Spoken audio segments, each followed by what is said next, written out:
Hello viewers, তোমরা সবাই কেমন আছো? আশা করি ভালো আছো। চলে এলাম নতুন একটি ভিডিও নিয়ে।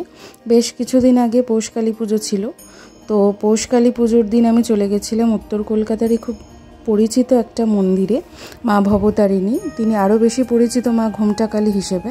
তো সেই মন্দিরে আমি চলে গেছিলাম। সেই মন্দিরে কিভাবে যেতে হবে, কখন যেতে হবে এবং সেই মন্দিরের বিভিন্ন তথ্য নিয়ে বিস্তারিত ভিডিও আজকে তোমাদের সাথে আমি শেয়ার করে নেব। তো প্রথমে আমি শেয়ার করে নেব তোমাদের সাথে যে কিভাবে তোমরা যাবে। আমি চলে গেছিলাম দমদম জংশনে, সেখান থেকে মেট্রো ধরে নেমেছিলাম শ্যামবাজার মেট্রো স্টেশনে।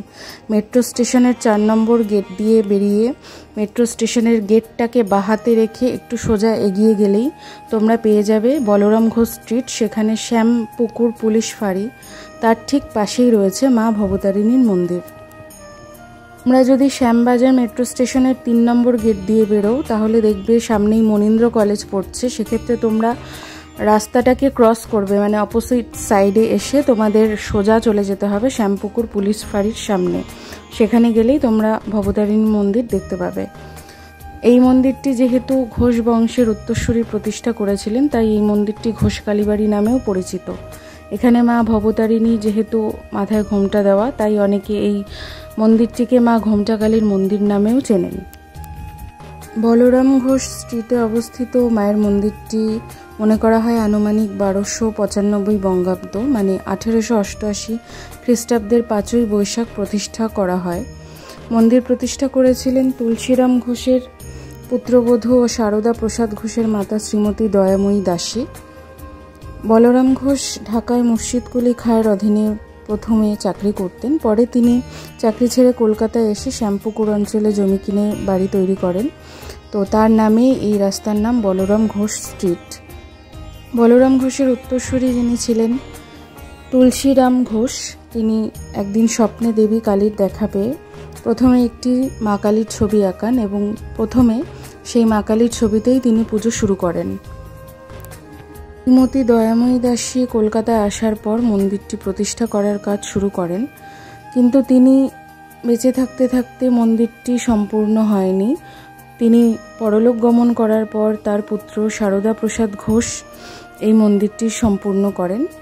বাসন্তী পঞ্চমীর দিন মনে করা হয় মন্দিরটি প্রতিষ্ঠা করা হয়েছিল, তাই প্রত্যেক বছর বাসন্তী পঞ্চমীর দিন ভীষণ ধুমধাম করে মায়ের পুজো করা হয়। এই মন্দিরটি দক্ষিণমুখী এবং নবরত্ন শৈলীর, ত্রিখিলান প্রবেশপথযুক্ত। গর্ভগৃহে কোষ্ঠী পাথরের কালীমূর্তি ভবতারিণী রূপেই নিত্য পূজিত হন। মায়ের সাথে সাথে মায়ের পাশে রয়েছেন গণেশ, নারুগোপাল, শিবলিঙ্গ এবং রাধাকৃষ্ণ, তাদেরও নিত্য পুজো করা হয়। এবং মায়ের গর্ভগৃহের দুপাশে রয়েছে দুটি আটচালাযুক্ত শিব মন্দির, তারা যথাক্রমে হরেশ্বর এবং হরপ্রসন্ন নামেই সুপরিচিত।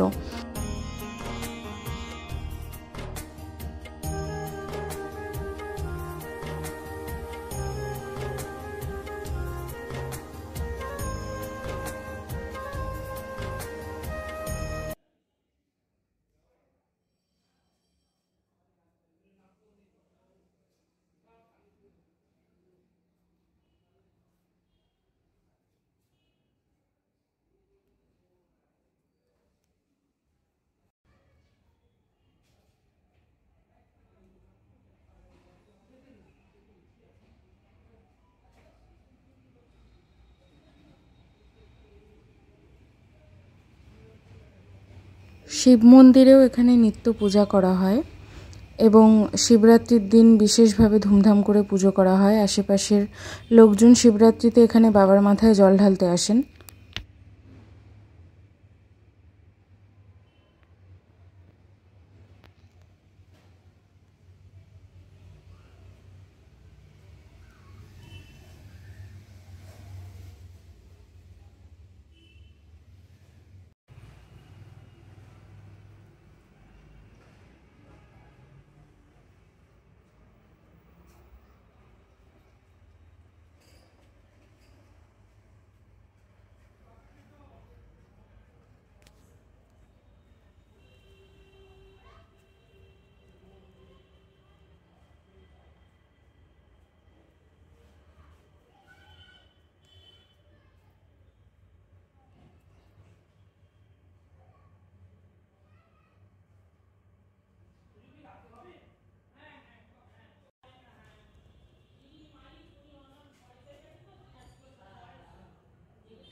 মায়ের পুজো এখানে বৈষ্ণব মতে করা হয়।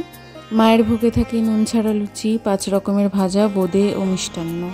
দীপান্বিতা অমাবস্যা ও বাসন্তী পঞ্চমীর দিন ধুমধাম করে বড় করে পুজো করা হয়। এছাড়াও প্রতি অমাবস্যা, জন্মাষ্টমীতে ওর জগদ্ধাত্রী পুজোতে মায়ের বিশেষ পুজো করা হয়।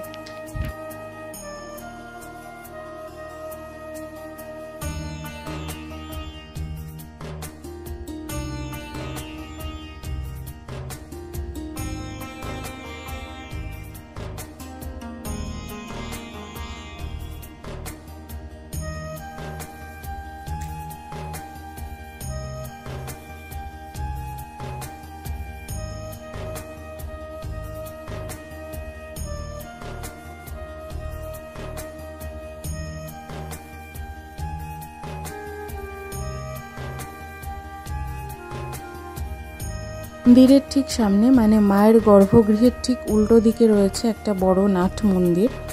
আমি যেদিন গেছিলাম সন্ধেবেলায় গেছিলাম এবং নাট মন্দিরের উপরে মানে ছাদের দিকটা একটা বাল্ব দেখেছিলাম, সেই বাল্বটা সেদিন জ্বলছিল না, তাই জন্য তোমাদের নাট মন্দিরের ঠিক উপরের পার্টটা আমি ঠিক করে দেখাতে পারিনি। তবুও যতটুকু সম্ভব তুলে ধরার চেষ্টা করেছি। আশা করি তোমরা দেখে বুঝতে পারছো নাট মন্দিরটা ঠিক কতটা জায়গা জুড়ে রয়েছে এবং এখনও বেশ ভালোই রয়েছে। আশেপাশে যারা লোক আছেন তারা প্রায়ই আসেন মায়ের মন্দিরে পুজো দিতে। তাদের বিশ্বাস যে মায়ের কাছে মন দিয়ে কিছু চাইলে মা তাদের মনস্কামনা পূরণ করেন, তাই বেশ অনেক লোকই অমাবস্যার দিনগুলোতে এসে পুজো দিয়ে যান এবং বাইরে থেকেও কিছু লোক আসেন এখানে পুজো দিতে। যেহেতু এটা পারিবারিক মন্দির মানে বাড়ির মন্দির, তো সেহেতু যে কোনো সময় এলেই তোমরা মন্দিরটা কিন্তু খোলা পাবে না, বা মন্দির বন্ধ থাকলে মায়ের দর্শনও কিন্তু করতে পারবে না তোমরা। তাই সব থেকে ভালো হয় তোমরা যদি মন্দির খোলার টাইমটা একটু আগে থেকে জেনে আসো, তাহলে মায়ের দর্শন করতে পারবে বা মাকে পুজো দিতে পারবে। তবুও বলে রাখছি টাইমটা সকালে 8টা থেকে দুপুর 11টা 12টা পর্যন্ত খোলা থাকে, আর সন্ধ্যাবেলা 6টা থেকে রাত 8টা পর্যন্ত মায়ের মন্দির খোলা থাকে। এই সময়ের মধ্যে আসলে তোমরা মায়ের মুখ দর্শন করতে পারবে। আর যেহেতু এটা পারিবারিক মন্দির, তো সেক্ষেত্রে দিন বিশেষে সময় কিন্তু পরিবর্তিত হতে পারে। আর মায়ের যে একদম গর্ভগৃহ তার বাইরে যে গেটটা, সেটা শুধুমাত্র পুরোহিত মশাই যখন এসে পুজো করেন তখনই শুধুমাত্র খোলা হয়, তাছাড়া কিন্তু খোলা হয় না। তো সেই সময়টাও কিন্তু নির্দিষ্ট নেই কখন ওই গর্ভগৃহের গেটটা খোলা হবে। তো সব থেকে ভালো হয় যা পরিবারের যারা আছেন তাদেরকে তোমরা যদি একটু জিজ্ঞেস করে নাও, তাহলে সব থেকে বেশি ভালো হয়, তোমরা সেই সময় মতো গিয়ে পুজো দিতে পারবে।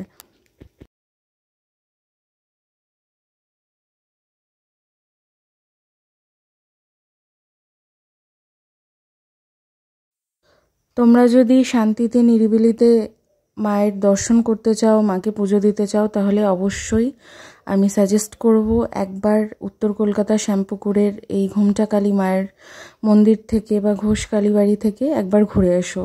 মনটা খুব ভালো হয়ে যাবে, আর ভীষণ শান্ত নিরিবিলি মায়ের মন্দির। তোমরা শান্তিতে মাকে দর্শন করতে পারবে, মন্দিরে পুজোও করতে পারবে।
আজকের এই ভিডিওটা কেমন লাগলো সেটা আমাকে অবশ্যই কমেন্ট করে জানিও।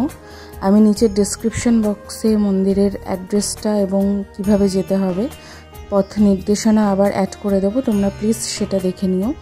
আর এরকম নতুন নতুন আরও ভিডিও দেখতে হলে আমার চ্যানেলটাকে সাবস্ক্রাইব করে প্লিজ পাশে থেকো, এবং আরও বেশি ভালো লাগলে লাইক করে দিও এবং বন্ধুদের সাথে শেয়ার করো। আর দেখা হচ্ছে নেক্সট ভিডিওতে, ততক্ষণের জন্য টাটা, থ্যাংক ইউ।